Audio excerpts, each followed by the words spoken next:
आदाब, नमस्कार। The red mic दुनिया में आपका स्वागत है। मैं हूं सौरभ शुक्ला और हमारे साथ हमारे editor foreign affairs Saurabh Kumar Shahi भी मौजूद हैं। अब हमारे भारत देश की राजनीति बड़ी जबरदस्त रही है। यहाँ कोहेलिशन, गठबंधन की सरकार हमेशा से रही है।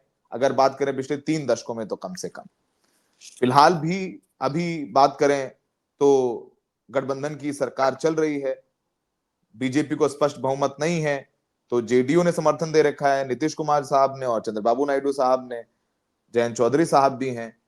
तो इन बैसाखियों के सहारे बीजेपी की सरकार चल रही है। लेकिन अमेरिका थोड़ा सा अलग रहा है, थोड़ा नहीं वैसे काफी अलग रहा है। वहां पर दो राजनीतिक दल हैं, डेमोक्रेट्स और रिपब्लिकन्स। इस समय रिपब्लिकन्स की सरकार है, डोनाल्ड ट्रंप उनके कैंडिडेट थे और चुनाव जीते और राष्ट्रपति हैं। इससे पहले डेमोक्रेट्स थे, जो बाइडन वहां के राष्ट्रपति थे। तो डेमोक्रेट्स और रिपब्लिकन्स के बीच ही मामला चलता है, जैसे अगर यहां सिर्फ बीजेपी और कांग्रेस के बीच में चले तो ऐसा समझ सकते हैं। लेकिन अब अमेरिका में तो रामविलास पासवान है नहीं, चंद्रबाबू नायडू है नहीं, नीतीश कुमार है नहीं, जयंत चौधरी है नहीं। लेकिन अब क्या अमेरिका में एलन मस्क नीतीश कुमार या चंद्रबाबू नायडू टाइप भूमिका निभा सकते हैं वहां की सरकार बनाने और बिगाड़ने में? एक बहुत बड़ा सवाल है।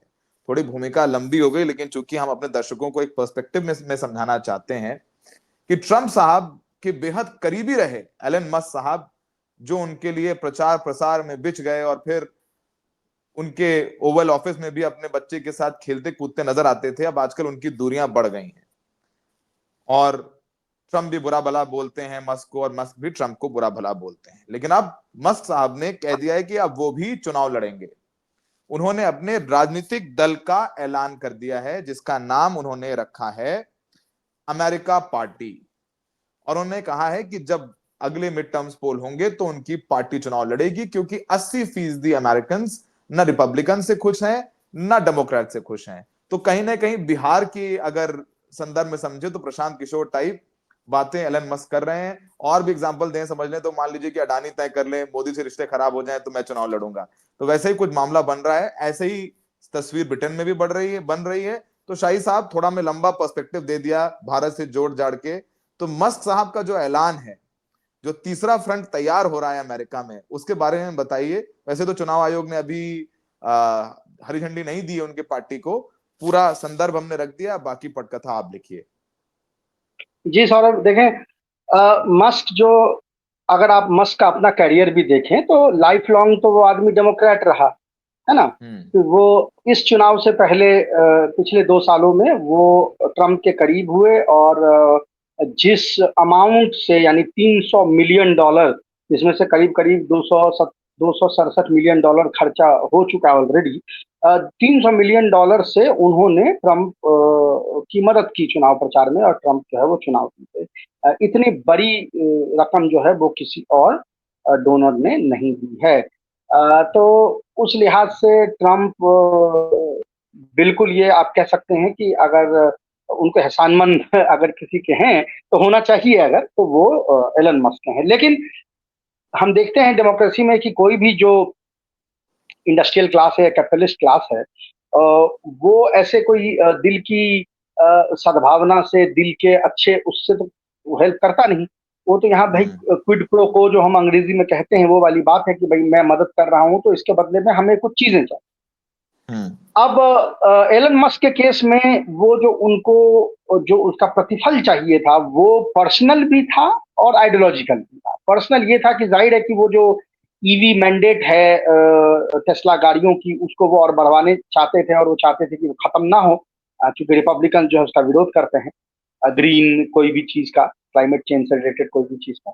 लेकिन साथ में उनका ये भी था कि एक लार्जर आइडियोलॉजिकल जो मूविंग है कि भाई डेफिसिट कम होना चाहिए और स्पेंडिंग कम होना चाहिए, इस तरह की चीजें भी उनके जहन में थी। और इसीलिए वो दो जो डिपार्टमेंट था, department of general efficiency, government efficiency, उसको वो लीड कर रहे थे। हालांकि वो आपने देखा किस तरह से पब्लिक लड़ाई हुई। अब ये अलग पार्टी बनाने की बात कर रहे हैं। हालांकि आप ये समझ सकते हैं कि जब उन्होंने डेमोक्रेट पार्टी से शिप जंप करके जब वो रिपब्लिकन पार्टी में आए थे, उस जमाने में भी उनके जहन में ये चीज होगी कि एक ऐसी पार्टी मतलब बनाई जाए जो एक मिडल ऑफ द रोड जो अमेरिकन है, यानी middle of the ideological divide जो अमेरिकन है, उनके ख्वाहिशात को, उनके एस्पिरेशंस को वो सेटिस्फाई कर।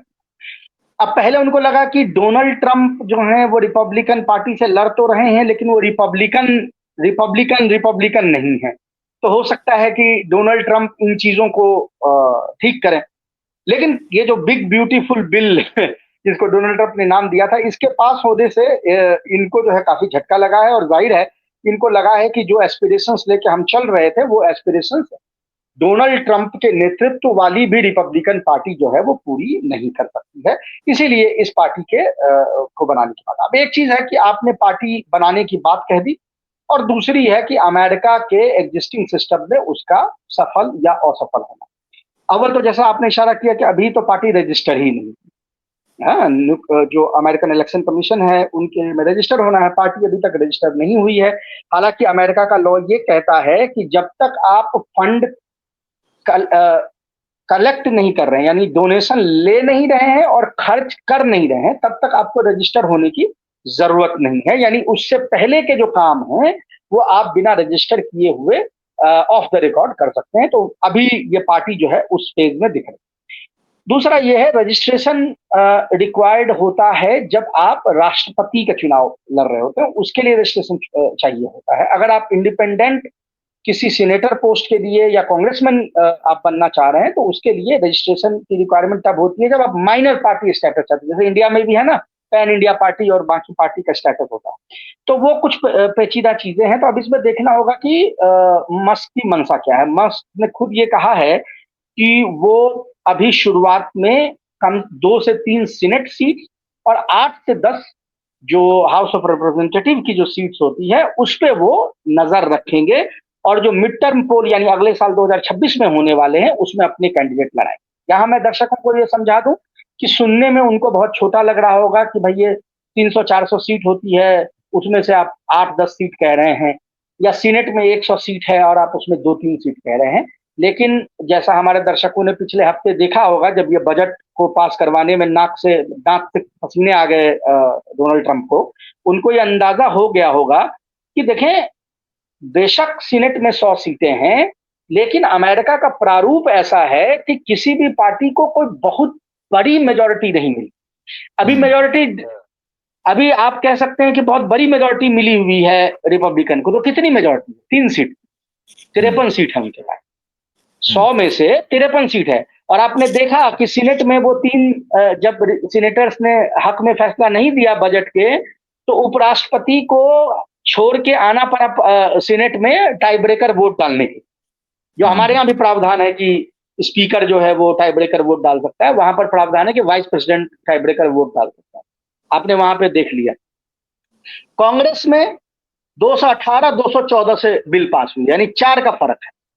तो आप समझ सकते हैं कि क्यों मस्क ये चाहते हैं कि अगर 10 कांग्रेस सीट के लिए वो लड़ें, और फर्ज करें कि 4 भी जीत गए कांग्रेस में, 3 सीनेटर का पोस्ट लड़ा, उन्होंने 1 भी जीत गया, तो आप सोच सकते हैं कि क्या खेला वो उसके साथ कर सकते हैं। तो मंशा ये। तो मतलब किंग मेकर बनने की कोशिश और वो चाह रखते हैं मस्क साहब, जैसा इस बार चंद्रबाबू नायडू बन गए और हमारे नीतीश कुमार बन गए। तो उस चाहत में मस्क साहब ने इस पार्टी का ऐलान किया है। शाही साहब, ये सिर्फ अमेरिका में नहीं हो रहा है, ये ब्रिटेन में भी हो रहा है। जो फॉर्मर यूके लेबर पार्टी के लीडर जर्मी कॉर्बिन, उन्होंने भी कहा है कि वो एक राजनीतिक दल बनाएंगे। पहले तो कॉर्बिन साहब के बारे में थोड़ा बताइए कि ये कौन है। इनकी चर्चा बहुत रहती है एंटी इजरायली और एंटी जूज बयानों को लेकर के। ये कितने कारगर ब्रिटेन की राजनीति में है, क्योंकि वहां भी हमेशा जो पार्टियां रही वो 2 पार्टियां रही। तो ब्रिटेन के संदर्भ में समझाइए, जर्मी कॉर्बिन और जारा सुल्ताना के बारे में बताइए, और उसके बाद थोड़ा इनकी राजनीतिक मंशाओं के बारे में और ब्रिटेन की पार्लियामेंट्री सिस्टम के बारे में भी दर्शकों को बताइए जिनको नहीं पता है। जी देखिए, एक जो बहुत बड़ा मेजर फर्क, आज हम ये प्रोग्राम में दोनों कंट्री की चर्चा इसलिए कर रहे थे कि दोनों में इत्तेफाक ऐसा रहा कि इसी वीक ये डेवलपमेंट देखी गई। लेकिन स्कोप में, चांसेस ऑफ बीइंग सक्सेसफुल में, यानी सफल होने की जो क्षमता है उसमें, दोनों में जमीन आसमान का फर्क है। मैं 1 मिनट के लिए पहले फिर से अमेरिका जाना चाहता हूं कि एलन मस्क की अगर आप डिमांड्स देखें कि भाई डिमांड एलन मस्क की क्या है, तो एक ट्वीट है जिसको उन्होंने रिट्वीट किया। अव्वल तो ये है कि पहले ये वोटिंग कराते हैं अपने ट्वीट पे, जब भी एक्स पे वोटिंग कराते हैं, और एक्स पे जो उन्होंने वोटिंग कराई, जो अच्छे खासे लोगों ने उसमें वोटिंग की है, मैं यहाँ अपनी स्क्रीन पे या आप अपनी स्क्रीन पे वहाँ दर्शक जो है वो देख सकते हैं कि तकरीबन 12,48,000 वोटर्स ने वोट किया, जिसमें 65% लोगों ने हामी दी इस अमेरिका पार्टी।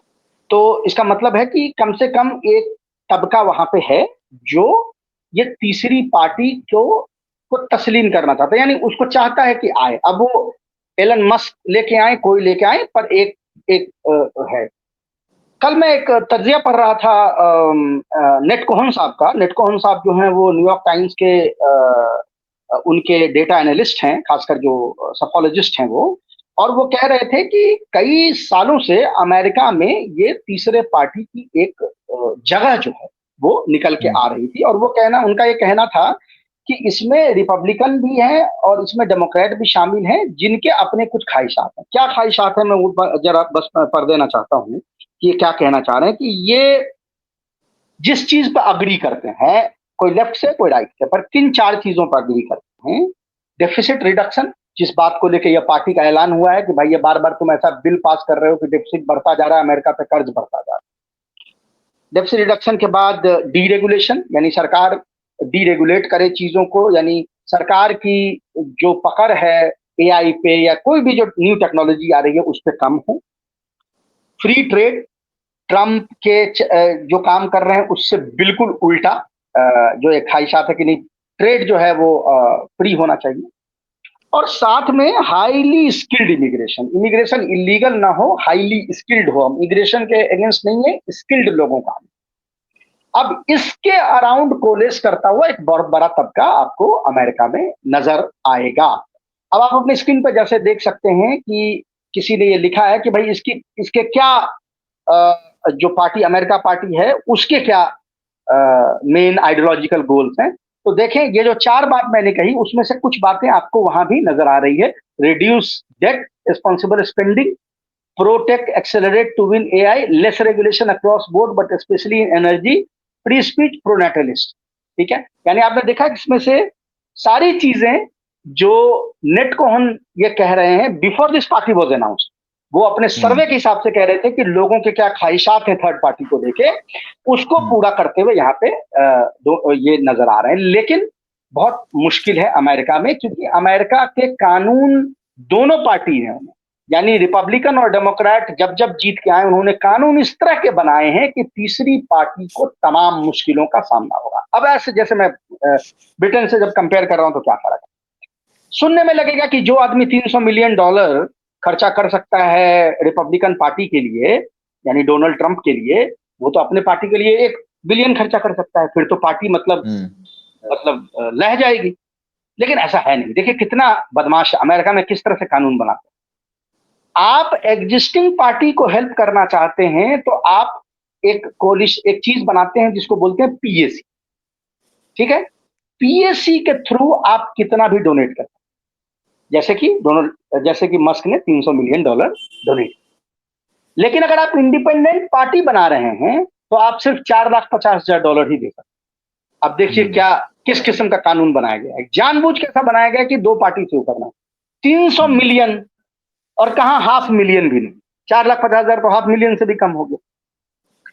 तो अब मुश्किलात क्या है? अब मुश्किलात ये है कि मस्क अगर ये चाहेंगे कि मैं पैसा दूं तो उस पैसे को मैच करते हुए उनके पास को डोनर्स होने चाहिए। यानी हर को डोनर अगर 4,50,000 4,50,000 4,50,000 देगा तब जाके वो नंबर आएगा। ये नहीं कि मस्क उठेंगे और 300 मिलियन देते। तो इसीलिए इसके उसके बाद वहां तो फेडरल स्ट्रक्चर है, हर राज्य का अपना कानून है। जैसे मैं यहाँ पढ़ देता हूँ कि कैलिफोर्निया में आपको 75,000 लोगों के सिग्नेचर चाहिए जो ये कंफर्म करेंगे कि वो आपको वोट करेंगे, तब जाके आपका नाम बैलेट पे आएगा। हम्म। न्यूयॉर्क में 45,000 सिग्नेचर चाहिए और 26 जो वहां पर कॉन्स्टिट्यूएंसीज हैं उसमें से कम आधे कॉन्स्टिट्यूएंसी में मिनिमम 500 वोटर का सिग्नेचर चाहिए, तब जाके आप बैलेट पे आए। तो बैलेट पे आना ही मुश्किल है। ये तो मैंने आपको बताया डेमोक्रेट। अब आप रिपब्लिकन देखें तो टेक्सास में आपको 81,000 सिग्नेचर चाहिए बैलेट पे आने के, है ना। एरिजोना में 34,000 सिग्नेचर चाहिए। तो ये इतना आसान भी नहीं है। नहीं है। अब अगर आप कंपेयर करें इसको ब्रिटेन से, ब्रिटेन का सिस्टम कैसे है? हमारे इंडिया जैसा है ना। वेस्टमिनिस्टर सिस्टम है, फर्स्ट पार्ट द पोस्ट, यानी किसी को भी 50% वोट आने की जरूरत नहीं है। 34% वोट आए और बाकी किसी को 34 से कम भी आए, 3 कैंडिडेट हैं, फर्ज करें किसी को 20 आया, किसी को 22 आया, किसी को 28 आया, आपको 34 आ गए तो आप जीत गए। ऐसे सूरत हाल में जो पॉकेट ऑफ इंफ्लुएंस होता है उन सीट्स पे किसी भी नए पार्टी के जीतने के चांसेस बढ़ जाते हैं। कॉर्बिन पे हम आते हैं। सब जानते हैं कि कॉर्बिन लेबर पार्टी के हेड थे और जो ब्रिटेन में यहूदी लॉबी है उसने पूरा हंगामा करके उनको पार्टी से निकलवा दिया। उनके जो तमाम सपोर्टर्स थे उनको पार्टी से निकलवा दिया और उसके बाद जब से कायर स्टैमर पार्टी के चीफ बने तो लेफ्टिस्ट खेमा जो लेबर पार्टी का था उसको चुन चुन के निकाला गया, निकाल के बाहर फेंक दिया। अभी जो चुनाव हुए उसमें लेबर चूंकि बहुत बड़े वोट से जीत गई तो सबको लगा कि ये मामला खत्म हो गया है, यानी कायर स्टैमर के अंदर में जो लेबर पार्टी है उसके लिए लोगों के दिल में जगह। पर ऐसी अब जो है, अभी जो फिलहाल वोटिंग हो रही है उस सॉरी जो एग्जिट पोल्स सॉरी जो पोल्स हो रहे हैं उसमें लेबर पार्टी को 20% वोट आ रही है, जो वहां की अल्ट्रा राइट मागा पार्टी है ब्रिटेन फर्स्ट, वो 27% वोट ला रही है। तो यानी लेबर पार्टी के वोटर्स लेबर पार्टी के मौजूदा लीडरशिप से खुश नहीं। अच्छा, जब कायर स्टैमर अभी जीते थे और लेबर पार्टी जो है वो ऐतिहासिक नंबर ऑफ सीट से जीती थी तो लोगों ने कहा था देखो जर्मी कॉर्बिन से ज्यादा सीट लेके आए। नहीं, लोग ये भूल जाते हैं कि जर्मी कॉर्बिन जो इलेक्शन हारे थे उस इलेक्शन में लेबर पार्टी को 3.2 मिलियन ज्यादा वोट आए थे उस इलेक्शन से जिसमें कायर स्टैमर जीते। यानी जर्मी कॉर्बिन इसलिए नहीं हारे थे क्योंकि उनकी लीडरशिप में कुछ था। जेरमी कॉर्बिन इसलिए हारे थे कि उस जमाने के ब्रिटेन में यूरोपियन यूनियन से निकलने के लिए यानी ब्रेग्जिट को लेके उत्साह था और उसको कैपिटलाइज किया था कंजर्वेटिव पार्टी। अब क्या हो रहा है, ये जो नई पार्टी है ये पार्टी जिस दिन बनी भी नहीं थी उससे पहले वहां एक ओपिनियन पोल किया गया कि अगर ये पार्टी बनती है तो आपको क्या लगता है कि कितने वोट आएंगे। और ऑलरेडी 10% वोटर्स ने कहा है कि हम इस नई पार्टी को वोट करेंगे, जिसका उस समय तक कोई अंदाजा नहीं था। 26 जून को ये वोटिंग हुई थी जिसकी बात मैं कर रहा हूं, आपकी स्क्रीन पे वो नजर आ जाएगा। 26 जून को ये वोटिंग हुई थी और जर्मी कॉर्बिन और जरा सुल्ताना ने पार्टी अनाउंस की अभी 3 दिन पहले। तो अगर ये पार्टी जो है वो इलेक्शन लड़ेगी तो इसको अच्छी खासी वोट्स जो है मिलेंगे। और ये वोट कहां से मिलेंगे? ये लेबर पार्टी से नाराज लेफ्टिस्ट वोटर मिलेंगे, जो वहां ऑलरेडी जो एक तीसरी पार्टी है जिसको लिबरल्स कहते हैं, लिबरल्स से वोट इनको कट के मिलेगा और कुछ वोट बाकी यानी दूसरे जो लेफ्ट पार्टी जैसे ग्रीन्स है उससे भी कट के इसको मिलने के चांसेस हैं। तो ये पार्टी वहां पे फॉर्मेडेबल पार्टी में तब्दील हो जाएगी अगर ये ढंग से अपने पॉलिसीज को इम्प्लीमेंट करें। पॉलिसीज को इम्प्लीमेंट करेंगे। अभी इसका रिएक्शन क्या है? मतलब ब्रिटेन में इसका रिएक्शन होगा, लोग बात कर रहे होंगे, चर्चा हो रही होगी। एक तो चलिए ये आपने बताया किस तरीके से जो सर्वेज हैं वो क्या बता रहे हैं, लेकिन लेबर पार्टी के लोगों का क्या कहना है? क्योंकि अब उनसे निकल करके ही ये अलग पार्टी बनेगी, तो रिएक्शन क्या है इन जनरल? और ये दोनों लोग भी, कॉर्बिन और सुल्ताना भी, जाहिर सी बात है भांप रहे होंगे लोगों का मूड, तो लोग कितना स्वीकारेंगे ये भी एक बहुत बड़ा सवाल है। जी जी, तो सौरभ हुआ ये था कि आपने जब फॉलो किया होगा जिस जमाने में कॉर्बिन को निकाला गया था, प्राइमरी जो विरोध था वो लेबर पार्टी के अंदर जो यहूदी लॉबी थी उसका विरोध था। क्योंकि जेरेमी कॉर्बिन जो है वो गज्जा हो या फिलिस्तीन हो, इस मामले में बात चबाते नहीं है। जो कमिटेड आदमी है, वो बर्नी सैंडर्स नहीं है कि सामने में कुछ बोला और पीछे कुछ बोला। इस आदमी ने अपना कैरियर बर्बाद कर लिया, लेकिन अपनी आइडियोलॉजी से पीछे नहीं हटे। अच्छा, अब चूंकि ये गज्जा वॉर के दौरान पिछला इलेक्शन हुआ था और लेबर पार्टी बहुत सीट्स ले आई थी, तो लोगों को ये लगा कि गज्जा कोई मुद्दा नहीं, नहीं ऐसी ऐसी बात नहीं है। बहुत सारे वोटर्स ने लेबर पार्टी को इसलिए वोट किया उस जमाने में क्योंकि वो कंजर्वेटिव पार्टी से छुटकारा था। वो कई सालों से सत्ता में थे और ये चाहते थे कि ये सत्ता से जाएं, लेकिन इसका मतलब ये नहीं है कि वो लेबर पार्टी से कोई बहुत उनकी जो है जिसको कह सकते हैं कि मन उनका मिल रहा था। अब अगर ये पार्टी अलग से बनी, उस इलेक्शन पे चूंकि प्रचंड बहुमत आ गया तो लोगों ने बाकी चीज एनालाइज नहीं किया, पर ये ना भूलें कि 5 इंडिपेंडेंट एमपीज जो लेबर पार्टी से को छोड़ के अलग से चुनाव लड़े थे वो जीते थे। हालांकि बहुत सारे और भी लड़े थे जो हार भी गए थे, लेकिन 5 लेबर पार्टी से टूटे हुए एमपीज ने जो चुनाव लड़ी सिर्फ गज्जा के मुद्दे पे, वो इंडिपेंडेंट एमपी बन के आए। वो पांचों के पांचों पहली बात है इस पार्टी में शामिल। जरा सुल्ताना जिनकी तस्वीर आपको नजर आ रही है, वो लेबर की बहुत बड़ी लीडर थी। उन्होंने जाहिर है कि इस्तीफा दे दिया है। वो इसमें बड़े यानी उसमें प्रोमिनेंट रोल में को प्रेसिडेंट टाइप की, वो इसको को फाउंडर टाइप की वो इसमें रहेंगी। तो एक वहां पर भी आपको दिखेगा एक शिफ्ट। इसके अलावा जैसा मैंने कहा, first pass the post system हो सकता है कि ये जो अभी 10%, मैं आपको गारंटी बताता हूं कि बढ़ के कम से कम 20% के आसपास पहुंच जाएगा। और 20% पहुंचने का मतलब है कि लेबर, कंजर्वेटिव, इनकी पार्टी सब मोटा मोटी एक ही वोट परसेंटेज के आसपास हो, 20-25 के दरमियान में होंगे। अभी फिलहाल जाहिर है कि वो जो रेसिस्ट वहां की पार्टी है, अल्ट्रा राइट पार्टी है, वो 27% पोल कर रही है, तो उसके फिलहाल चुनाव जीतने के बहुत चांसेस, लेकिन चुनाव अभी होने नहीं है। चुनाव तो अभी पिछले ही साल हुआ, 1 साल तो हुआ ही है चुनाव के, अभी 3-4 दिन पहले ही 1 साल हुआ है, तो जाहिर है चुनाव होने नहीं है। तो उसमें कई बार ये होता है जो क्रेस्ट और एब जो हम कहते हैं, वो क्रेस्ट और एब जो है वो होता रहेगा। इस पार्टी का बहुत क्लियर फंडा है। लेफ्टिस्ट प्रिंसिपल्स, चाहे वो लेबर राइट्स को लेके हों, चाहे वो जो तमाम यानी ब्रिटेन के मुद्दे हैं, यानी जो महंगी हो रही है चीजें, या जो कॉस्ट ऑफ लिविंग का जो प्रॉब्लम है in terms of housing prices, और ये तमाम चीजें हैं। तो इससे क्या होगा कि ऐसे बहुत सारे सेंट्रिस्ट जो इन मुद्दों पे वोट करते, और जो इन मुद्दों, चूंकि ये मुद्दा सिर्फ और सिर्फ ब्रिटेन फर्स्ट यानी अल्ट्रा राइट वाले उठा रहे हैं, उसके तरफ ग्रेविटेट करेंगे। उनको जब दिखेगा कि हमारे आइडियोलॉजी की एक पार्टी भी ये मुद्दा उठा रही है, तो वापस से ग्रेविटेट करने लगेंगे जेरेमी कॉर्बिन की तरफ। ये वैसे ही है जैसे अमेरिका में ये जो सेंट्रिस्ट थे वो डोनाल्ड ट्रंप को वोट कर रहे थे, ना कि रिपब्लिकन पार्टी को। हालांकि वो डोनाल्ड ट्रंप के और सारे जो आइडियोलॉजिकल पोजीशंस है उससे इत्तेफाक नहीं रखते हैं, लेकिन चूंकि वही आदमी बात कर रहा है कॉस्ट ऑफ लिविंग क्राइसिस का, तो आपकी मजबूरी है। तो अब आप इशू बेस्ड सपोर्ट है, तो अब जब एक पूरी की पूरी पार्टी ही आपके इशू को लेके आ रही है, तो उसके तरफ ग्रेविटेट होना लाजिम है। इसीलिए ये सिर्फ लेबर का वोट नहीं काटेगी, लिबरल्स का वोट नहीं काटेगी, ग्रीन्स का वोट नहीं काटेगी, ये राइट विंग पार्टीज को भी जो फिलहाल वोट मिले हुए हैं, जो उनके वोट्स नहीं है, उसको भी अपने तरफ अट्रैक्ट करेगी। इसीलिए इसके चांसेस बढ़ेंगे। ये जो 10% आप देख रहे हैं, आप देखें, कंपेयर करें ना, मस्क को तो अभी 2% भी नहीं है, यहाँ 10% से एक आदमी शुरू कर रहा है जी।